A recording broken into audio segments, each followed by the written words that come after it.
5:44 time for traffic and weather together with forewarned meteorologist Shea and we are tracking a lot. Shea. Yeah, we've got a lot of rainfall on the way, and it is expected to come through Saturday morning and potentially last until Sunday evening. Now, we're going to have some breaks in between that time frame, but it will be steady and heavy at times. So you're going to want to have that umbrella if you have any outdoor plans on Saturday. Those plans are going to be impacted. Even on Sunday, those plans will be impacted as well. Biggest impact, unfortunately, going to be isolated flash flooding. Thankfully, it's not going to be widespread, but some areas that see that steady, heavy rainfall for hours on end, it's possible. So we'll get into more details coming up. But now let's go ahead and take a look at the timing. 8 o'clock tonight, we're dry. We're going to stay dry even into early tomorrow morning. Few clouds, so temperatures are going to be pretty warm early tomorrow morning, but that's when the rain's going to get going. Pretty light to start out, especially to the south and east, but showers will gradually make their way northward. Definitely seeing some pockets of heavy rain at this time, but we've got heavier stuff on the way.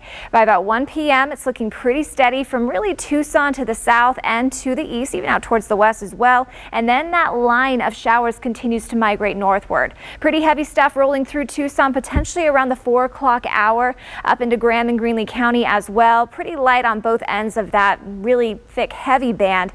And then as we head into Saturday evening, it looks like that line is going to migrate a little bit farther to the north. So we'll see some dry time, especially from Tucson to the south.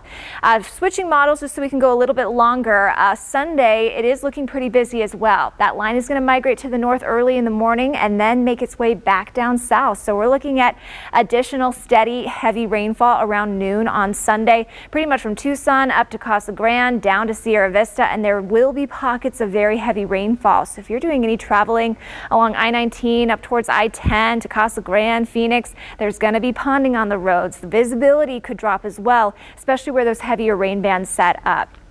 On to the excessive rain outlook. Tomorrow we do have a marginal risk for excessive rain.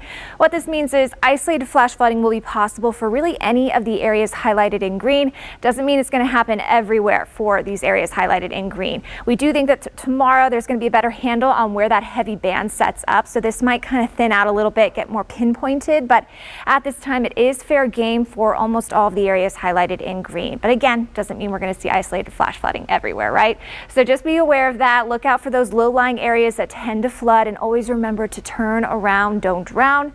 For the forecast rainfall up until about 11 p.m. Sunday, because most of us will dry out at this point, we've got heavy stuff on the way, potentially over an inch in Oracle, 1.5 inches up towards Casa Grande, under a 1/2 inch here in Tucson, same deal for Green Valley. Lighter amounts near the international border, but some of us potentially seeing 1.5 inches, maybe over 2 inches of rain. That's mainly for the high terrain, but still heavy stuff on the way, and that is why isolated flash flooding is something we're going to be keeping a very close eye on for the weekend. So be sure to download our mobile weather app so we can send you alerts in case there is flash flooding near you or in your neighborhood. 80% chance for your Saturday, dropping to a 50% chance on Sunday, so a wet weekend up ahead. Also a little bit cooler for your Saturday, gradually warming into the 70s Sunday, Monday, back in the 60s early to midweek next week, and potentially another chance for some showers next Wednesday. That's a check of weather. Now let's go